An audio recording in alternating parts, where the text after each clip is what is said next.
আল্লাহু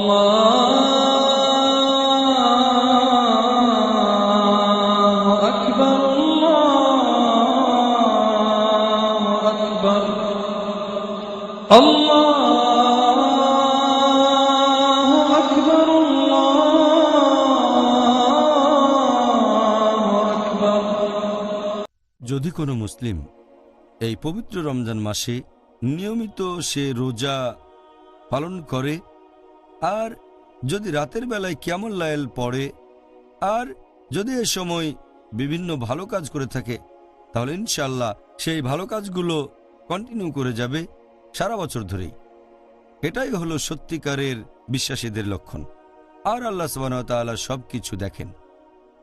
সত্যি বলতে, রমজান চলে গেলেও নিজেকে অপরিবর্তিত রাখা, এটাই হচ্ছে পবিত্র রমজানে একজন মানুষের সবচেয়ে বড় অর্জন।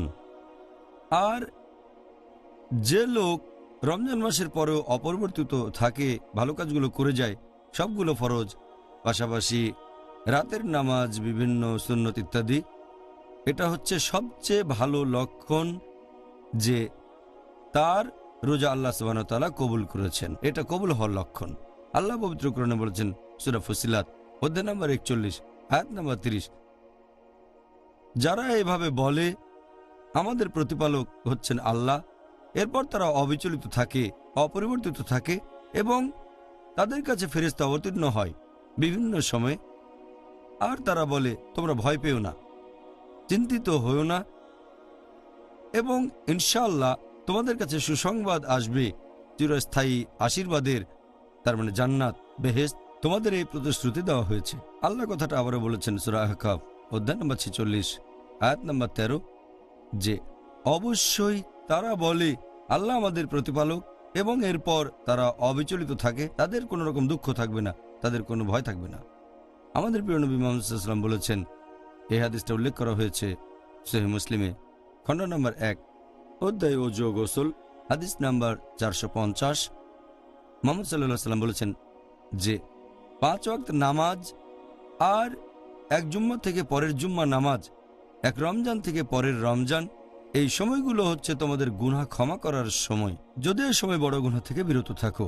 এই সবগুলো কাজ, 5 ওয়াক্ত নামাজ, জুমা থেকে পরের জুমা, রমজান থেকে পরের রমজান, যদি বড় গুনাহ থেকে বিরত থাকেন, এই কাজগুলো করলে আপনার গুনাহ ক্ষমা করা হবে। তাহলে আপনি রমজান মাসে রোজা রাখলেন আল্লাহ তাআলার সবগুলো নির্দেশ মেনে, আর অবিচলিত থাকলেন, তাহলে ইনশাআল্লাহ পরবর্তী রমজানে আপনার সব গুনাহ ক্ষমা করা হবে যদি বড় গুনাহ না করেন। হাদিসটা আছে সহিহ মুসলিমে খণ্ড নম্বর 1 অধ্যায় ঈমান হাদিস নাম্বার 62। প্রিয় নবী মুহাম্মদ সাল্লাল্লাহু আলাইহি ওয়াসাল্লাম একবার এক লোক নবীর কাছে এসে তাকে প্রশ্ন করল, হে রাসূল, আমাকে ইসলাম ধর্ম সম্পর্কে এমন কিছু বলেন যেটা শোনার পর আমাকে আর অন্য কারো কাছেই যেতে হবে না। তখন নবী বললেন, আল্লাহকে বিশ্বাস করো আর এই বিশ্বাসে অবিচলিত থাকো।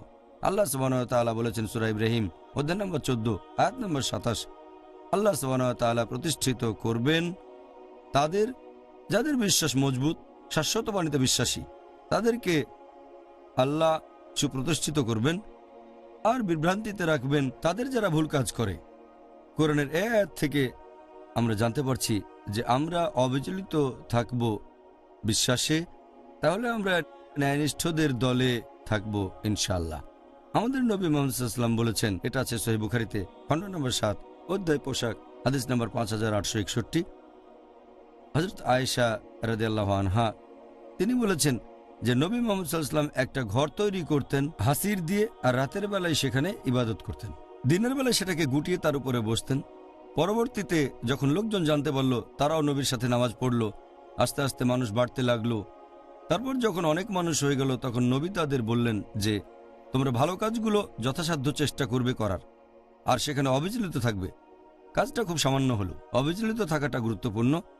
আর আল্লাহ সুবহানাহু ওয়া তাআলা কখনো পুরস্কার দিতে ক্লান্ত হন না, তবে তোমরা ক্লান্ত হতে পারো। আরেকটা হাদিস সহিহ বুখারীতে খণ্ড নম্বর 8 হাদিস নম্বর 6465, হযরত আয়েশা রাদিয়াল্লাহু আনহা বর্ণনা দিয়েছেন যে নবী বলেছেন, আল্লাহ তাআলা সেই কাজগুলো সবচেয়ে বেশি পছন্দ করেন যে কাজগুলো করা হয় নিয়মিতভাবে, সেটা খুব সামান্য হলেও।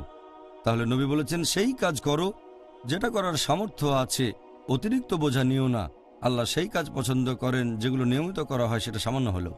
তাহলে এটা প্রত্যেক মুসলিমের দায়িত্ব যে রমজান মাস চলে গেলেও তারা বিশ্বাসে অবিচলিত থাকবে। সে রমজান মাসে হয়তো সব রোজা রেখেছে, তারপরে এখন তার সুযোগ আছে ঐচ্ছিক রোজা রাখার। আমাদের নবী এই রোজা রাখার সুপারিশ করেছেন।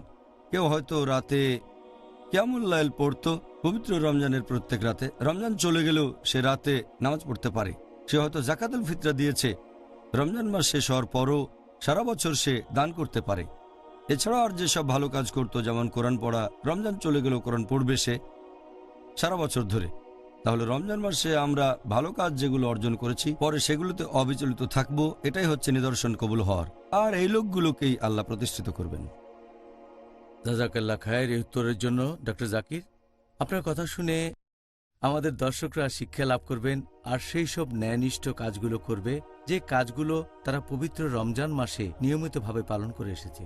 আল্লাহু আল্লাহু আল্লাহ।